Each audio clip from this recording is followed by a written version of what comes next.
What's up everybody, welcome back to the episode of Outlawed Motors. Today I'm getting rid of the stock oil filter housing for a much better setup for all the race car goodness that we can get.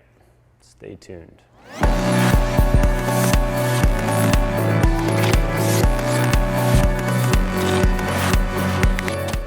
If you've ever worked on a Mini Cooper or seen any other videos in the series, you know there is not a lot of room in the engine bay. Whenever there's opportunities to trim things down, make things more efficient, I am all on board, especially when I'm trying to squeeze as much power out of that engine as I can.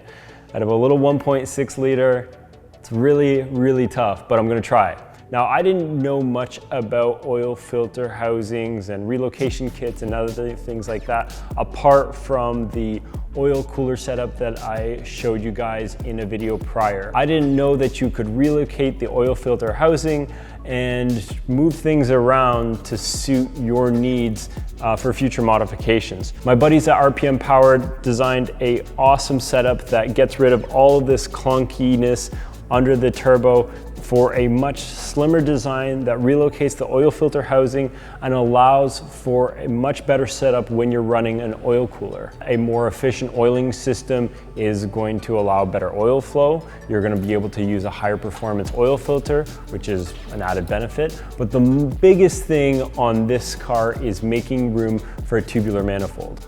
You're going to be able to design an exhaust manifold with equal length headers, which will allow for better scavenging. And all around, if you can reduce things around the turbo so you can get piping to fit a little bit better, it's a much better design. When you do order your oil relocation kit from RPM Power, you will get two pieces.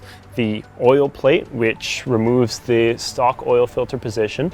Obviously, you can't see where the oil filter housing was because I had a oil cooler setup already on here, but this will become much more compressed. And then an oil filter housing plate, which will mount down here between the downpipe and the air conditioning unit. Now, both sides come with 10 ORB threads, which you can have a 10 ORB to a 10 AN hose, as well as a M14 thread to run a coolant line, which you could do a dash 14 or M14 to a 6 AN.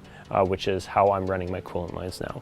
The other benefit as well is that you have a M12-15 thread here for oil pressure, or you can use these 1/8 MPTs as well. I would recommend using Aeroflow fittings because they are full flowed and really well designed for this application, because they try to maximize the flow from the oil plate to the filter housing. In the meantime as well, since I have a lot of this stuff off, I have planned this so that I am going to be doing a few other modifications as well. I'm going to be running a custom coolant line from the thermostat housing to up here so that I could tap a boost tap on to the cold side of the turbo, as well as I'm going to be running TurboSmart's IWG75 internal wastegate, so I could have a little bit better boost response, as well as have a stronger control with my boost controller, which you might see a little bit of in this video, but will be a video to come.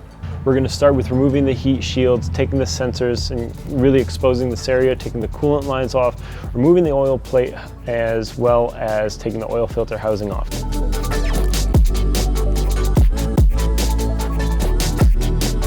Now, if you're this far and you haven't done this already, which I highly doubt if you're doing this modification, is upgrade this oil line to the turbo with something a little bit more robust. I'm using NM Engineering's oil line kit. You can also fit this out with some Vibrant parts or some AN fitting. Now I've just got to unhook this turbo housing stuff, some of these coolant lines, just kind of get rid of all this crap so I have full access to this, and then we can figure out how to go from there. This auxiliary water pump tends to fail, and so this kit actually eliminates it because this thing is really flimsy, and overall you get a more efficient flow. So you don't really need to send the coolant down here and pump it back, because gravity is just going to feed this coolant from here and just right down into the housing. As you can see here, the oil housing is quite large. It takes up a big spot where you will want to have your tubular bends for your exhaust manifold coming around, so you can have your turbo sit in an ideal place.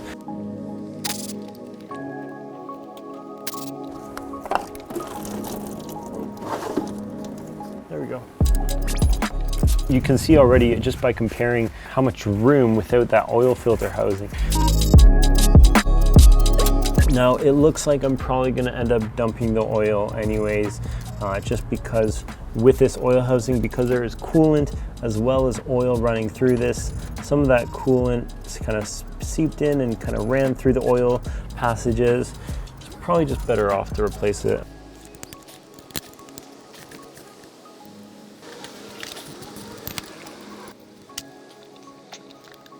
The oil filter will sit right here and will be easily accessible.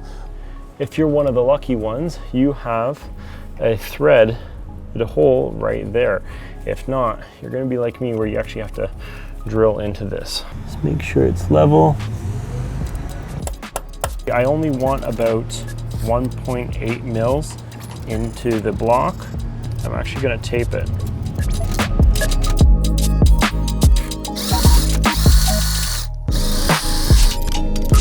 Well, that was pretty terrifying.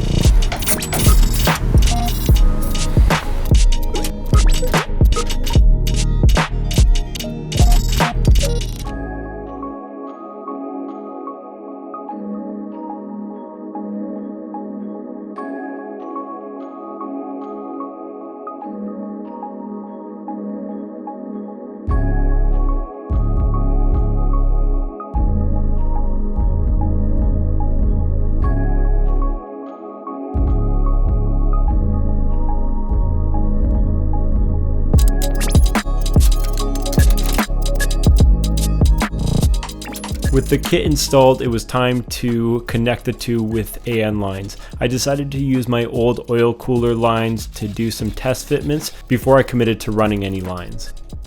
As I still had a 100 cell race cat, I had to run the lines in front of the downpipe instead of behind as recommended by RPM Powered.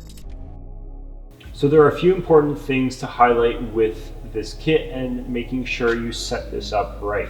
So let's first go over the flow of the oil. The top one is the clean oil. The bottom one is the unfiltered oil. So what's happening is the oil is pumping out of this line, going down into the oil filter housing. It will go through this high performance oil filter and then come out through here into your thermostat, because you are going to run a thermostat, and then into your oil cooler, and then back through your thermostat into your engine block. And just make sure you set this up right so that you have the thermostat closed until it's up to temperature. Despite all the work that I had just put into mounting the oil filter housing, because I was running a 100 cell race cat still, I couldn't run the lines the way I wanted to. The system is designed for a decatted pipe or a tubular manifold, which I wasn't prepared to do yet. So down the rabbit hole of a convoluted solution that I totally didn't need to go down. Now, I'm not going with RPM Power's entire setup because I enjoy making my life difficult. I really wanted to combine the oil filter housing with an oil filter thermostat. The guys at Improved Racing hooked me up with our oil filter housing with a built-in thermostat, which was badass. The only problem, which is where my headaches start, is that I had to find a place to fit it.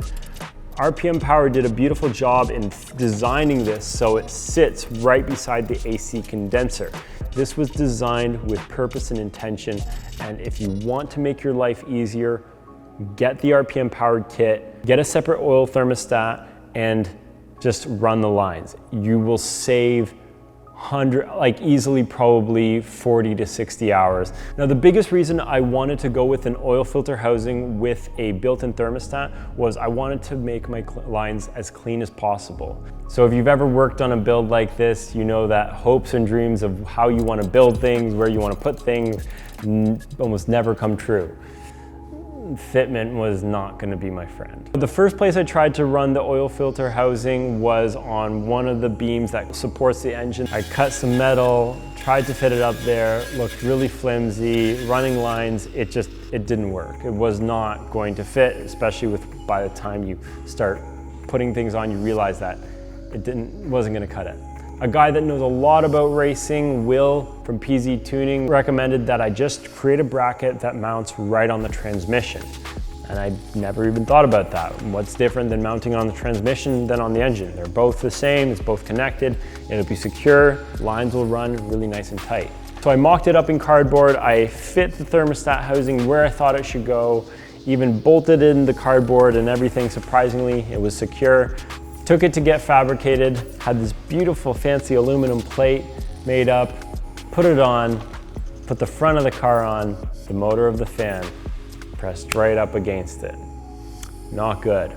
At this point, I was pretty much ready to give up because there was just, looked like it was not gonna happen. The problem is when you're trying to fit something while the front of the car is off, half of the fitment issues aren't even there for you to discover. Version 2, clocked it, thought I was so brilliant, was gonna move it up, nice and tight lines, still hit the fan trap.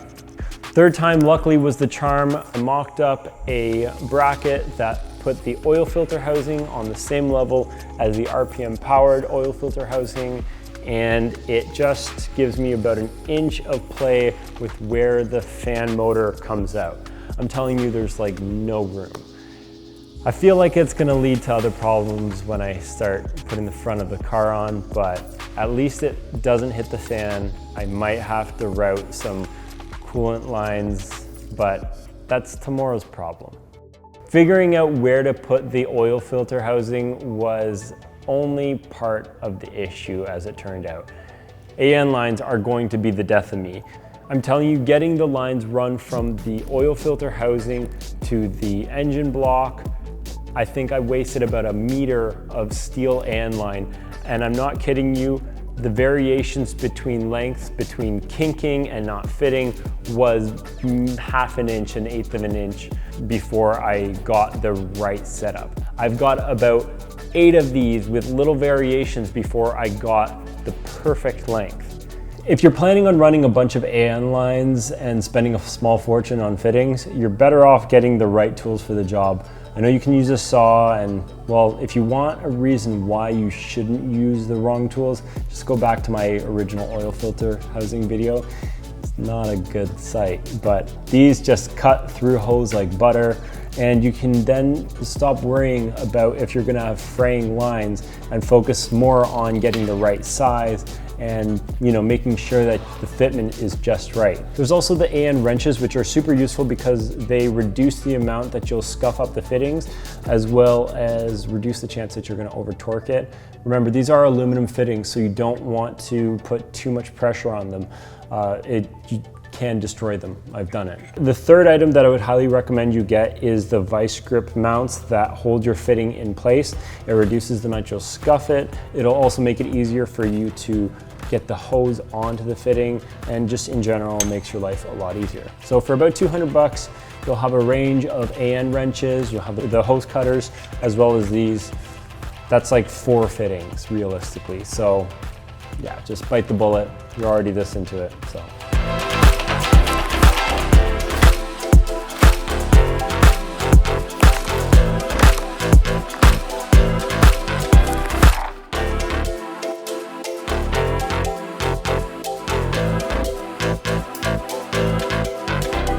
Luckily, I only had one other fitment issue with a coolant hose that was getting sandwiched between the oil cooler and the front of the car. I solved that by running it behind the oil cooler, but then I had to heat wrap it because it was about 3 inches from the downpipe. Now, as you can see, the setup that I had originally stalled from Mocal and Hell is off the car, and that's because I am going for a different setup in general. RPM Powered supplied me a oil cooler that is designed for the Mini Cooper. The right dimensions so you're not cutting into the grille, and some nice bracketing where it fits up nicely. This one is much tighter, it's much cleaner. I don't need as big of an oil cooler as this, and I bet you that this one, the way that it's built, is going to be just as efficient. Now, if you are planning on running an oil filter housing relocation setup, you are also going to run an oil cooler as well. If you do just run from the block to this oil filter housing, then you are risking overheating because you have now eliminated any cooling that was originally there in the first place.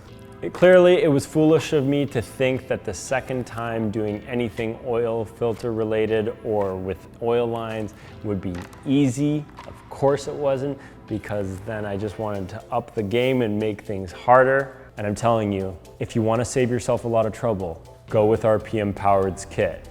Get Improved Racing's thermostat housing that is smaller than this, that can fit in a nice convenient place, and call it a day.